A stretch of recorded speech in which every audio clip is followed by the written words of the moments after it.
journée d'aujourd'hui, nous sommes aujourd'hui le vendredi, nous sommes aujourd'hui le samedi 28 novembre 2020 et il est 8h20. Nous sommes en train de vérifier, mais notre médium est un peu surmené par rapport à toute cette soirée. Il faut dire aussi qu'un médium qui travaille dans la médiumnité est un médium qui doit travailler avec sa voix. Sa voix est aussi simplement belle et nous sommes heureux d'avoir évité le cancer de la prostate que la marque Yue voulait nous donner, car sur ce vortex, il est apparu que Yue donne le cancer de la prostate sur la base de la pulsation régulière de ses émissions d'ondes électromagnétiques, mais il faut dire aussi qu'un bon médium sait surfer sur l'extrême vague, cela voulant dire sur l'extrême vague, sous-entendu l'extrême vague. Mais le vague n'y étant pas, cela voulant dire une vague de surfeurs qui est extrêmement dangereuse. Voilà la vérité. Nous avons voulu surfer au plus proche de la pulsation, c'est-à-dire que nous avons volontairement utilisé les désynchronisations que ce juge nous a fait pour chercher à partir de quelle période ces pulsations induisent un cancer de la prostate.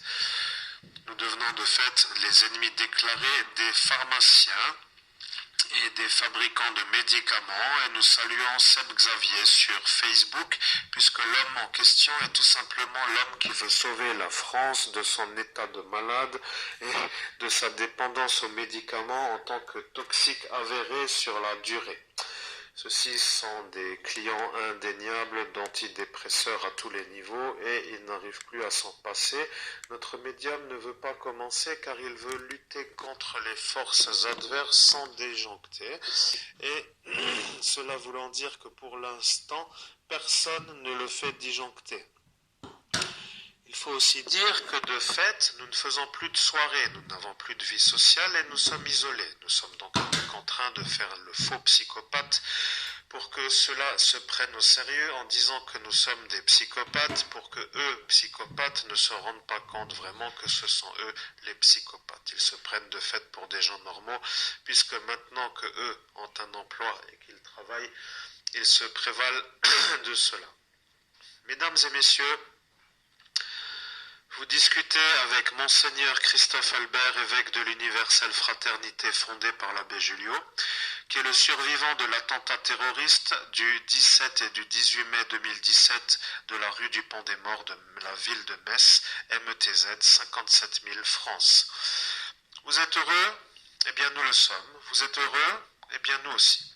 Maintenant, vous avez l'enregistrement audio. Cela voulant dire que le capitaine avait dit la chose suivante. Il a dit « Maintenant, il va faire de l'audio comme si c'était improbable. » Et notre médium se demande si ce capitaine se moque de lui en le prenant pour un âne. Eh bien, il ne se moque pas de toi, Christophe Albert. Il te prend pour un âne. Il se dit aussi que son ordi l'a briefé sur ta personnalité, mais celui-ci étant un malade psychiatrique qui n'a pas trop d'intelligence, il faut dire qu'il n'a pas réussi ses études, même s'il a voulu essayer un peu de faire son intelligent.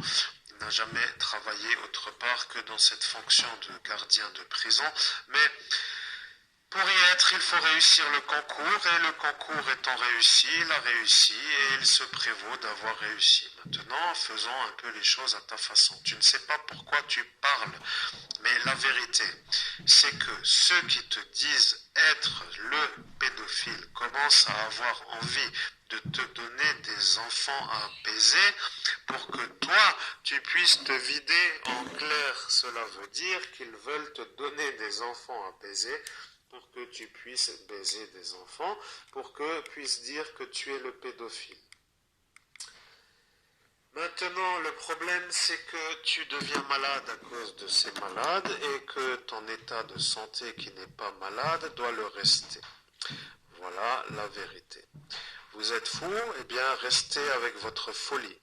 Nous sommes les anges de Dieu, nous sommes l'ange que Dieu a mis à la disposition de l'évêque, c'est-à-dire l'homme qui vous instruit par sa voix, et qui s'appelle Christophe Albert, et qui a une belle chose à vous annoncer sur le monde parallèle. Il a fait une conversation lors de l'ascension. Et l'ascension ayant eu lieu, eh bien, il a dit, je ferai une conversation sur l'audio, et vous aurez la preuve en vidéo. Voilà. Donc il vérifie que l'enregistreur tourne. Nous sommes arrivés à 5 minutes minutes de conversation, oui, à peu près, et un peu plus de secondes. Nous ne voyons pas l'écran. 5 minutes et 11 secondes. Bien, nous sommes synchronisés. Nous avions l'obligation de nous resynchroniser. Ces 42 mois sont les étapes nécessaires à la resynchronisation. Nous avons volontairement voulu nous faire la main avec notre médium pour l'instruire, c'est-à-dire le former de la façon de faire pour avoir les gens qui le dérangent. Donc lui culpabilise de vous avoir. Vous êtes tous plus ou moins des environnementaux. Et de fait, vous avez peut-être vu notre problème avant qu'il apparaisse. C'est un peu cela. Le problème est que lorsque tu fais ta médiumnité, tu dois être un peu invisible. L'invisibilité veut dire dans la nuit, et la nuit voulant dire dans l'obscurité. Dans l'obscurité voulant dire sans lumière, et sans lumière veut dire sans être vu de l'extérieur. Car ton clandestin, qui est un agent de la mafia turque, n'a rien d'autre à faire de sa retraite que de t'observer pour que ces Turcs te détruisent dans ce monde invisible. C'est un sorcier, mais vous ne le croyez pas. Donc, quoi qu'il arrive, nous ne pouvons pas trop vous aider, mais nous avons trouvé le dictateur. C'est-à-dire que celui-ci invoque toujours un sorcier qui est plus fort que lui, et celui-ci est un dictateur pour lui, puisque s'il n'obéit pas à ce sorcier, eh bien ce sorcier le détruit dans ce monde invisible. C'est un peu un soumis à une autre énergie qui est plus forte. Voilà, c'est pourquoi il fait cela. Nous avions demandé ce soir-là, et rappelez-vous de la façon dont nous avions dit la chose. Nous avions dit la chose de la façon suivante. Pourquoi faites-vous cela puisque cet homme ne vous fait rien? Eh bien, je le fais car le dictateur m'oblige à le faire.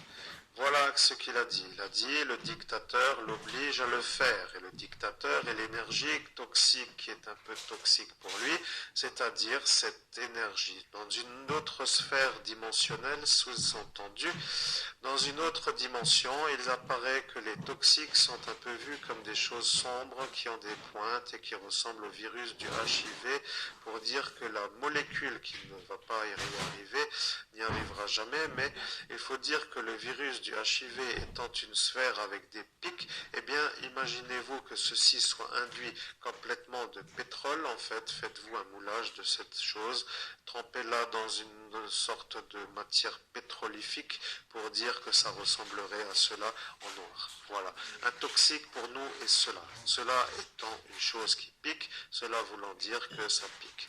Voilà que celui-ci est une chose qui pique.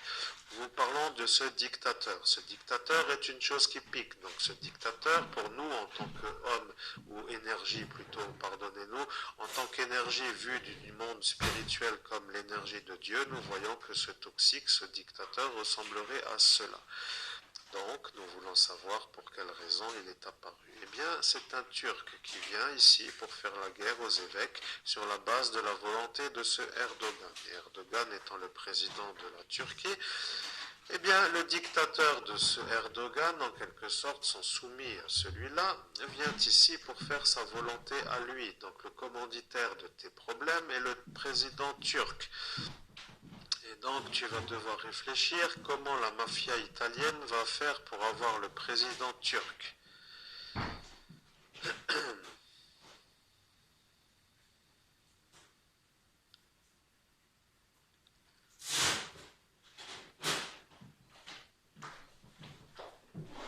Bien, tu as entendu la réponse. Tant qu'il reste là-haut, tout va bien pour lui. S'il vient ici, ce qu'il ne fera pas, ça n'ira plus. Maintenant, des fois, il y a des congrès, des grandes manifestations, et il est invité, mais en tant que chef d'État, il ne peut pas être condamné, et encore moins par une affaire qui n'implique pas directement une procédure juridique. Donc, il va falloir que vous compreniez que le meilleur médium de France est en lutte depuis maintenant 10 années sur un chapitre qui est tout simplement la volonté de vouloir faire sa vie, lorsque tout le monde s'y oppose et personne ne comprend pourquoi il n'y arrive pas. Cela veut dire que tout le monde le sait. Pourquoi il n'y arrive pas? Eh bien, tout simplement parce que chacun trouve un petit détail à rajouter pour que tout le monde se mette contre lui. Et nous allons définir avec vous quels sont les détails. Pour cette voisine qui s'appelle Maryse, eh bien, la vérité est la suivante. C'est une malade psychiatrique qui est partie lorsqu'elle était jeune de sa ville natale pour s'installer loin de l'endroit où elle a grandi. Elle est partie, elle a fini par s'installer dans un genre de ville moyenâgeuse pour dire ce Hambourg. Et ce Hambourg est un lieu qu'elle connaît comme si elle y était encore, puisqu'elle s'imagine d'une manière régulière y être, comme si elle y était. Mais quand elle s'imagine y être, elle fait toujours sa magie sur ces sorciers, ces environnementaux qui, de fait, sont des dérangeurs pour elle, puisque c'est eux qui avaient émis une affaire juridique sur son dérangement en termes de harcèlement. Voilà la vérité. Vous avez l'obligation de vérifier, alors faites-le. De toute évidence, personne ne vous interdit de vérifier puisque nous racontons toujours des mensonges. Donc vérifiez si cette Maryse, pour ne pas la nommer avec un Z le nom, eh bien vérifiez si elle a eu une procédure juridique contre des habitants de Hambourg, le village qui se trouve à côté de Frémin-Merlebach. Et que s'est-il passé sur la conclusion la version juridique? Doit-elle déménager à plus de 70 km de Hambourg? Point d'interrogation. Celle-ci ne veut pas que tu réussisses parce qu'ils vont dire qui est cet homme qui réussit. Ils vont savoir que tu es là et ils vont dire c'est lui et sa voisine et celle-ci et voilà qu'elle a peur de ce chapitre et c'est pourquoi elle te charge d'accusation. Maintenant tu sais pour elle, c'est cela. Maintenant, continuons les environnementaux, mais pourquoi ne pas le faire? Mais de fait, tu deviens un homme qui dérange tout le monde puisque tu vas tous les faire sauter. Mais nous devons faire sauter uniquement celle-ci. Car les autres ont dit, si celle-ci part, nous serons tranquilles. Sous-entendu, elle nous dérange, mais elle ne les dérange pas. Voilà qu'ils ont dit cela pour que le problème soit mis sur elle et pas sur eux. Voilà la stratégie de ce dictateur. Le dictateur, en quelque sorte, cette énergie, a dit à ce Jean-Paul, qui est ce clandestin, la chose suivante. Il a dit, Jean-Paul, je t'ordonne de faire taire cet évêque. Il en a assez de cette soirée, mais encore un peu et il sera bon. Voilà ce qu'il a dit à ce Jean-Paul. Ce Jean-Paul est un homme qui fait ses poules toute l'année, il remue sa terre, il plante des choux, on ne sait pas ce qu'il fait, mais pour nous, l'extérieur est celui-ci, mais pour le monde invisible, c'est autre chose. C'est un terroriste, c'est un djihadiste qui travaille pour la Turquie sur la base de la volonté d'un président qui utilise une énergie qui est ce dictateur, qui ressemble au virus du HIV en noir, comme nous venons de vous le dire, et qui fait la volonté de détruire les gens qui ont ascensionné, c'est-à-dire qui ont une auréole. Voilà, maintenant tu commences à comprendre. Celui-ci te voit en train de faire ta médiumnité, il te jette des hernies discales, c'est un sorcier. Maintenant, rappelle-toi que toi, à ton niveau, tu t'en fous car tu n'as pas trop à rougir de sa façon de faire les choses puisque tu es l'homme qui n'est pas coupable. Et comme tu n'es pas coupable, eh bien, tu dois lui dire qu'il peut toujours dormir avec sa stratégie.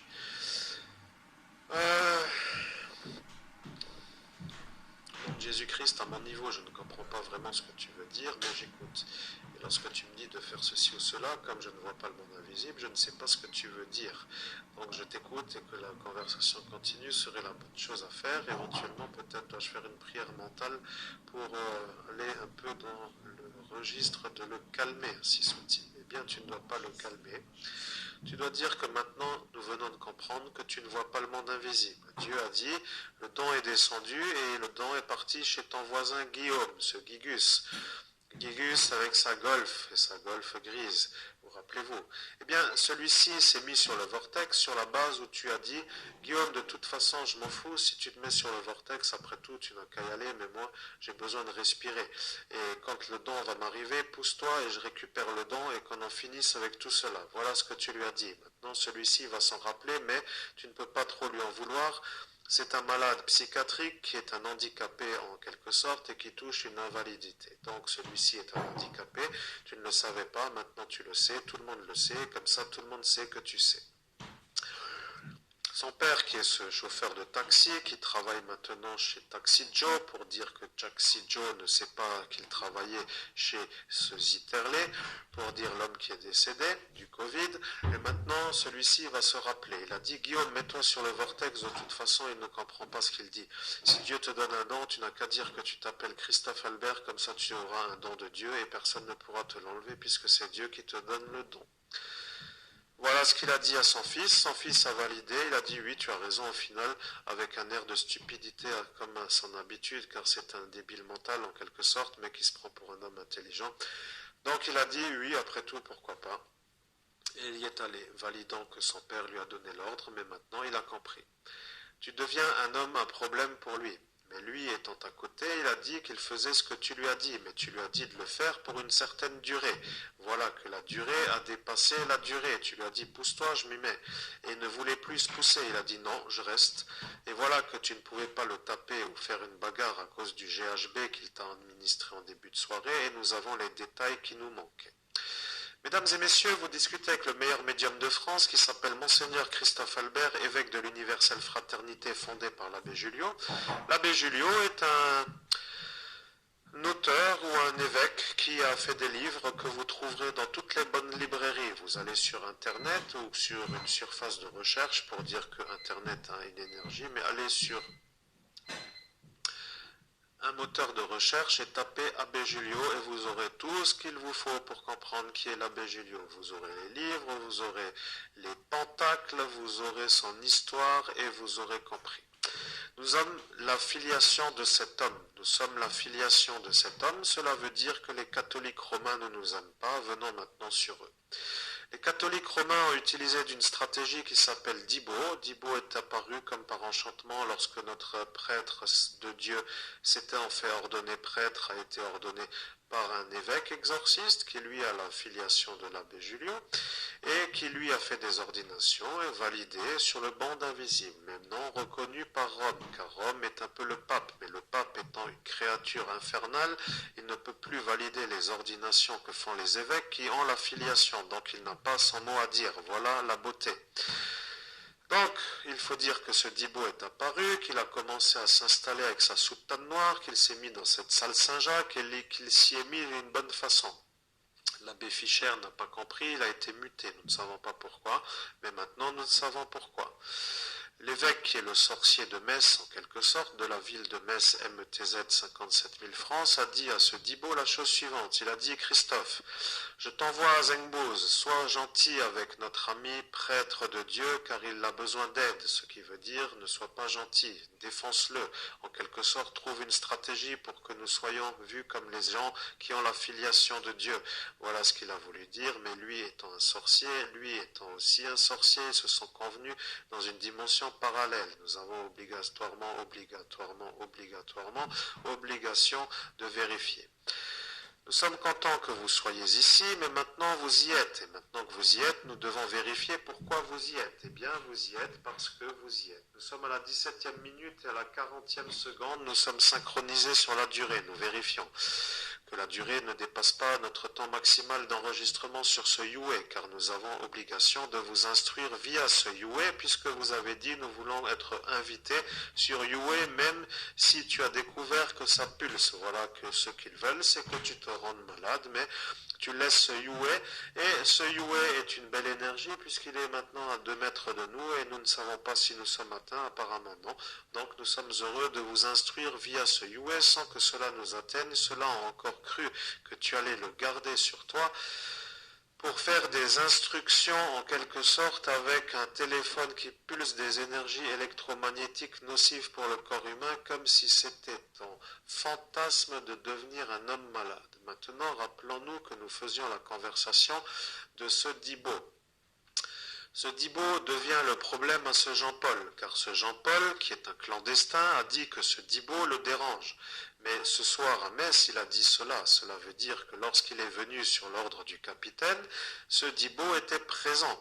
Et le Dibo étant le prêtre qui a fait l'agissement nuisible pour que notre évêque soit malade, c'est-à-dire qu'il a stratégiquement utilisé d'une préméditation, a dit la chose suivante.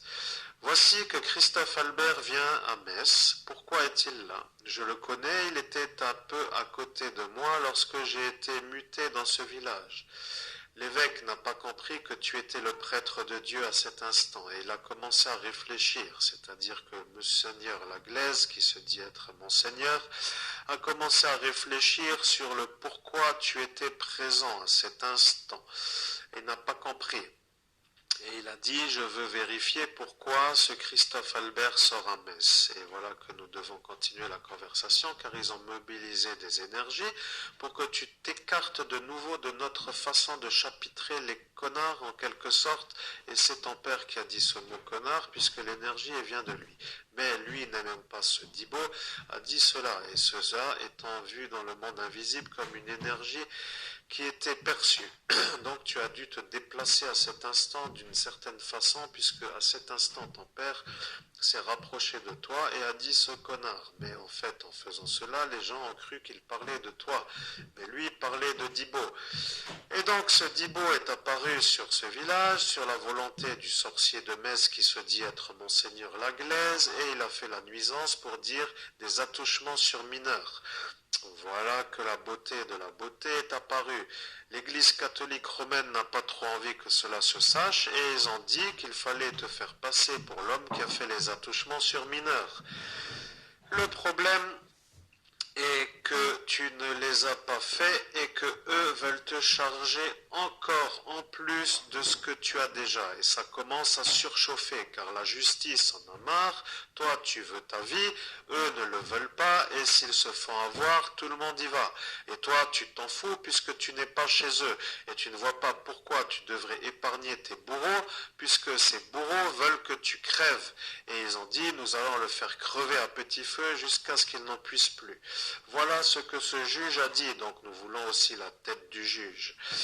Voilà que la plaidoirie publique va aider à cela, mais c'est un malade psychiatrique, donc de toute façon il va dire qu'il ne peut pas se faire avoir et nous avons l'obligation de valider qu'il est fou. Maintenant nous devons vérifier. Ce Christophe Dibo est venu sur la volonté de ce Laglaise pour faire des attouchements sexuels sur mineurs. La gendarmerie de Faré-Bersviller a fait une chose qu'elle n'aurait pas dû et je vous laisse l'implication puisque nous taisons volontairement ce chapitre. Nous pouvons retrouver tout ce que nous voulons, même dans les lieux classés intouchables. Nous ne sommes pas faciles d'accès, c'est un peu le problème. Vous voulez nous visiter sans nous voir, vous ne voulez plus nous voir. Voilà la vérité, vous ne voulez plus que nous vous croisions et c'est pourquoi nous avons l'obligation de vous aider. Nous voulons la tête à ce Dibo, car ce Dibo a fait des attouchements sur mineurs et nous voulons que cela s'arrête. Car il est fou, il n'arrête pas de le faire et il le fait partout où il est muté. Donc il faudrait vérifier si nous mentons ou si nous disons la vérité. C'est un genre de prêtre pédophile utilisé par l'évêque pour punir les gens qui ne sont pas assez dociles pour les catholiques romains. Cela voulant dire qu'à chaque fois qu'il est muté, il fait des agissements de la sorte et il est à chaque fois couvert par les gendarmes dans le sens où le pape ordonne et c'est un peu le problème. Ce pape est un sorcier qui n'aime plus trop les évêques et de fait il a nui à l'homme qui vous parle, c'est-à-dire au prêtre de Dieu à cet instant, en utilisant ce sorcier qui s'appelle Dibo. Nous ne le saluons pas, il a sa soutane noire, il n'a pas besoin de vertu puisque c'est un beau pédophile qui n'arrête pas d'avoir des érections pour des enfants. Voilà, dès qu'il voit un enfant, il a une érection, il ne sait pas pourquoi, eh bien c'est parce qu'il est attiré par la virginité enfantine, c'est ce qu'il a dit. Il a dit à partir du moment où un enfant n'est plus vierge, je m'en éloigne. Voilà, il est attiré par la virginité enfantine. Voilà maintenant que vous avez la version. Et si vous ne vous croyez pas vous-même, tant pis, faites ce que vous voulez, nous nous en foutons. Et si vous êtes gendarme, portez plainte à la gendarmerie, sera pareil, car vous avez déjà les chapitres qui sont affairés à celui-ci. Ajoutons maintenant cette Elsa qui vient d'arriver dans l'esprit du médium, car celle-ci s'est fait un peu avoir par ce Anthony. Ce Anthony a débarqué chez celle-ci, et vous savez de qui nous parlons, avec une cagoule sur la tête. Il est arrivé lorsque ses parents à cette Elsa étaient en vacances ailleurs que dans la maison de Tédin. Et il lui a fait la chose d'une bonne façon avec une cagoule. Il est rentré et il a fait comme s'il était un visiteur qui passait par là avec une fenêtre ouverte et il lui a fait la chose à quatre jambes en quelque sorte ou à quatre pattes pour elle. Et la gendarmerie n'ayant pas compris a cru que c'était toi qui l'avais fait. Il a dit je suis Christophe Albert, je viens pour te violer et tu as intérêt à ne pas bouger. Voilà ce qu'il a dit avec sa cagoule. Mais pourquoi un homme veut-il faire cela? Eh bien, c'est qu'il veut te faire passer pour un violeur. C'est un genre d'utilisation, oui, c'est une genre d'utilisation par un autre politicien qui s'appelle Jean-Christophe Qui. Et Jean-Christophe Qui est à trouver, car celui-ci a donné l'ordre à celui-là de le faire pour que ton ascension soit un calvaire. En quelque sorte, il était sûr qu'en faisant cela, il allait être revu à l'ascension, puisque c'est un sorcier qui connaît les rouages du monde invisible et il connaît comment faire pour que certains sautent ou plus ne puissent pas remonter. Maintenant, tu as dit remonter, mais nous voulions dire que certains ne puissent pas arriver à avoir l'auréole. Au nom de Jésus-Christ, c'est exact, ainsi soit-il. Bien, continuons. Voilà que celui-ci a donc fait cela et ça commence à charger dans l'accusation de viol et de pédophile. Nous savons que les fous sont fous, mais nous ne voulons pas trop vous aider, nous allons vous détruire. Voilà que vous devez intégrer ce que nous venons de dire, nous allons vous détruire, vous et vos agissements, nuisibles ou pas, ou nuisibles tout court, puisque vous êtes des nuisibles pour nous, vous êtes des gens qui vous prévalez d'avoir des rôles et des importances que vous n'avez finalement pas, puisque pour l'instant vous êtes toujours tant que je m'en rappelle, des inférieurs au niveau spirituel. Vous avez peut-être le statut juridique ou le statut politique, mais pour nous, en termes de juridiction, vous êtes des inférieurs, vous êtes des gens qui sont faibles pour le Dieu, et voilà que vous êtes des bons sorciers, mais pour Dieu, vous êtes faibles. Donc, nous allons vous avoir. Cela voulant dire que nous allons vous demander des explications. Nous voulons savoir pourquoi vous n'arrêtez pas de nous faire des torts. Et des torts voulant dire des dérangements. Et des dérangements voulant dire pourquoi vous n'arrêtez pas de nous charger d'accusations diffamatoires alors que personne ne vous met en examen. Eh bien, la stratégie est la suivante. Vous avez opté pour la nuisance à l'évêque, l'homme qui parle, et vous avez posé les conditions. Vous avez dit, si personne ne peut nous avoir, faisons cela. Après tout, nous gagnerons des pouvoirs avec notre démon, et il sera content de nous, et voilà qu'ils ont opté pour cela. Donc, ils ne veulent plus t'aider. Tu n'es plus aimé dans ce village, car tous les gens de ce village ont vendu leur âme au démon, et il n'y a plus que toi. Il n'y a encore plus que toi et quelques-uns. Il y en a encore, mais eux veulent savoir qui, mais tu n'as pas à leur dire. Maintenant, nous savons que qui est aussi là pour t'aider. Mais qui, QI, pas qui, QUI. Voilà que Q, qui, est un peu là pour t'aider, car le quiconque est un peu là pour t'aider, mais tu ne le savais pas. Eh bien, celui-ci n'aime pas trop la manière dont cela te charge, et il commence à comprendre l'embrume, et il a compris que ce Nicolas, qui déjà à cet instant était un problème de ce festival JDM, devient de nouveau le problème de ton ascension.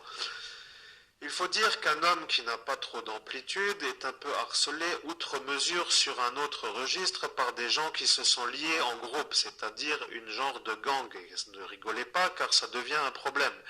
Un gang est une organisation. Et une organisation est un peu à prendre en considération. Vous devez chapitrer qui tient avec qui pour savoir qui est dans un gang ou qui ne l'est pas. Et vous avez l'obligation de mettre les visages sur les noms et les noms sur les visages. Et donc nous avons l'obligation de vous informer que déjà il y a un problème sur la chapitration de votre stratégie. Car vous avez dit, vous, Gendarmerie nationale, la chose suivante. Vous avez dit... Nous ne savons pas si nous devons commencer, car si nous commençons, nous n'aurons pas fini. Nous avons déjà tous les contrôles routiers à faire, plus les infractions. Et si nous rajoutons des vraies affaires, cela va nous faire avoir. Nous n'aurons plus le temps de faire les infractions et nous devrons vraiment travailler. Et cela va nous déranger, faisant juste les infractions et les contrôles routiers. Et comme ça, nos affaires seront plus faciles. Voilà que le capitaine a dit cela. Mesdames et messieurs, vous discutez avec Monseigneur Christophe Albert, évêque de l'Universelle Fraternité fondée par l'abbé Julio. Je suis heureux de vous aider. Contactez-moi, je suis joignable au 06 15 39 93 10 et je suis joignable pour vous aider. Cela veut dire que je vais vous aider pour ceux qui veulent que je les aide, mais eux ne veulent pas. Voilà.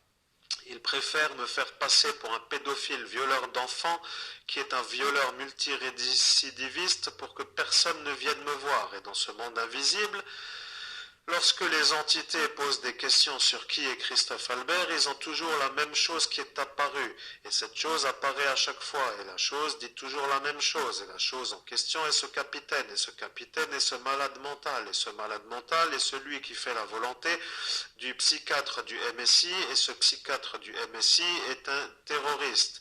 Voilà la vérité. Maintenant, ce capitaine n'a pas trop envie de laver notre homme puisqu'il est dans l'affaire pour son psychiatre, puisque c'est le psychiatre qui autorise ce capitaine à nuire à notre évêque pour que sa thérapie réussisse si d'aventure il y en a une. Mais le problème, c'est qu'à force d'être autorisé à faire que sa thérapie réussisse, eh bien, le problème est que ça détruit la réussite de notre évêque. Et notre évêque se voit dénaturé dans la possibilité de réussir, et ça arrange le sorcier de Metz, qui lui est le faux évêque, qui a fait venir ce Dibo. Et tu as dit qui a fait venir ce Dibo. Au nom de Jésus-Christ, oui, j'ai dit qui a fait venir ce Dibo, ainsi soit-il. Bien. Nous validons, tu es parfaitement synchronisé. Maintenant, rappelle-toi comment faire. Lorsque tu entends une voix, tu dois te rappeler qu'il faut rattraper la chose. Mais rattraper la chose veut dire rattraper l'erreur de la transmission. Il y a une voix qui s'est installée en dehors de la nôtre et c'est cette voix à lui, c'est sa propre conscience. Donc ils ont dit à cet instant, puisque ce discours que nous faisons a été vu ce soir-là comme étant un discours préalable à la vérité terrestre, sous-entendu que nous avons établi ce dialogue dans une dimension supérieure, qui a été entendu des gens qui y rentrent et maintenant ils ont entendu que tu revenais avec ta médiumnité. Ça commence à les déranger, mais pour la raison simple, c'est que eux sont tes diffamateurs et eux ne veulent pas se faire avoir et ce capitaine ne veut pas t'avoir car sinon il va se faire avoir. Nous devons donc vérifier. Nous arrivons à 30 minutes de conversation et nous faisons une pause car à 30 minutes il faut faire une pause. Voilà, ça sonne. Nous faisons une pause et nous reprenons tout de suite pour la suite, car il faut dire aussi que lorsque nous faisons une pause, eh bien, nous faisons une pause pour en refaire une autre vidéo. Nous n'arrêterons pas. Bien, nous faisons la suite et l'église est en train de sonner. Entendez-vous ?